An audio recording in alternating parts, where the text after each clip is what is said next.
I'm Kate Ward, and this is your Dickman Farms Smart Gardening Tip. And today I'm here with me, anyways, and we're talking about pollinators, and actually containers for pollinators. So there's a lot of fun stuff surrounding me, and birds and bees and butterflies are things that we're trying to choose plants for. Now, for the most part, I've selected sunny things, so things that grow in the sun and like to be in those conditions.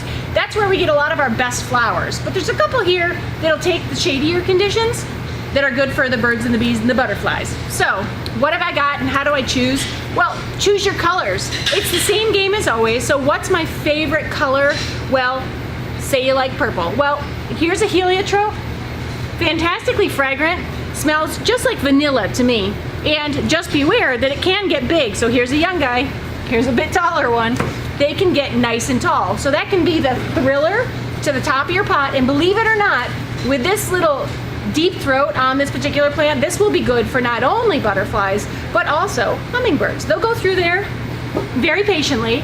Next to it, another wonderful plant are these daisy flowers. So here, if I were to go through and rub my finger on here, you can see there's a little bit of yellow. That's pollen, that's what we're after. So here's a wonderful combination we could put together with our purples, white, with that yellow reverse. These African daisies specifically, it's a wonderful annual, has that nice pollen source for things like our little friendly bumblebees and little honeybees that go around getting pollinating for us.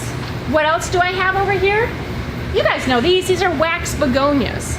Wonderful, you'll see little honeybees go through here and they get so laden that they just look like somebody took a bath in yellow on these little plants.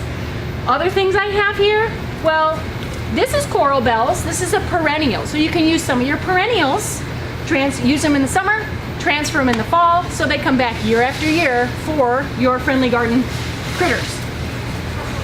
Also, gets little flowers. Coral bells aren't normally known for their flowers, just the color, but again, it's a little bell, it's great for hummingbirds. So, how would I put a couple of these together? Well, let me show you. So, let's take this cat mint. So, it has this wonderful purple flower and a good long-throated thing. You'll see all pollinators on this guy. But if I were to take it out like I normally do, take it out, work it up. You see that root mass? That's okay. We do this, you make a mess. It's like cooking, you know, with the salt and the spices. And then you take your pot and you find a spot that you want it. Well, this is kind of big to me, so I'm gonna maybe put it off to the side.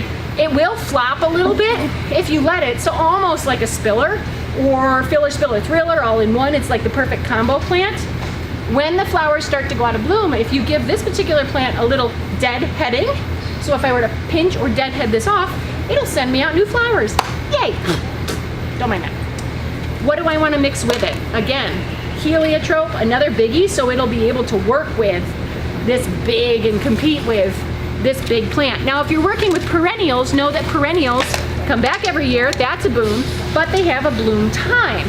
So, we want to mix it with annuals, so we always have something going in the garden. So there's an idea as I start to work around of things I could do. I could work in a couple of these begonias around the sides. They'll be lower and layer that pot a little bit smaller for me.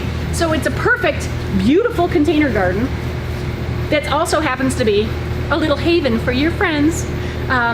Well, Kate, I don't use these soft colors. Go over here, go hot. What's over here? I love it, and tiny.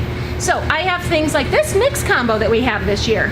This wonderful attractant, it's a wonderful color for our hummingbirds that want to go through. They say, oh, what's that going through? And it also has this verbena, long-throated, great again for hummingbirds and butterflies. We'll mix those together, add the leaves for a touch of amazing. Lantana, you can't beat it. Last thing. Kate, why did you put dill in there? Because it acts like a ferny frond, and swallowtail butterflies will lay their eggs on it. So if you're lucky, you'll have some caterpillars and be breeding a little breeding space for the babies. And then you'll have hummingbirds and butterflies and everything, and can't wait to see you. Have fun.